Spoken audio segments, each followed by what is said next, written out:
मम्माईच्या किचनमध्ये आज करूया तांदळाची खीर. खिरीसाठी अर्धी वाटी बासमती तांदूळ मी 2 तास पाण्यात भिजत घातले आणि निथळत ठेवले, थोडेसे कोरडे करून घेतले.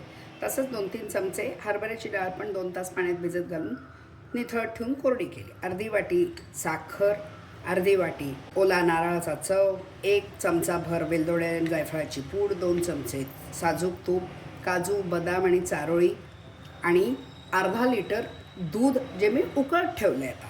आधी हरभऱ्याची डाळ त्या तुपावर परतून घेऊया. डाळ छान परतली आहे, आता काढून घ्यायची.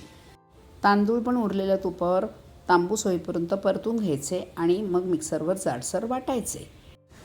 हे जाडसर वाटलेले बघा, असे वाटलेले तांदूळ पण त्या उकळत्या दुधात टाकायचे आणि हरभऱ्याची डाळसुद्धा टाकून द्यायची. ते डाळ तांदूळ शिजू द्यायचे. दूध उकळत असताना त्यात साखर, नारळ, वेलदोड्याची पूड आणि काजू बदाम टाकून चांगलं उकळू द्यायचं. खूप छान वास येतोय खिरीचा. हे तांदूळही छान शिजून गेलेले आहेत, हाताने बघायचं. 4-5 मिनटं अजून उकळू द्यायचं.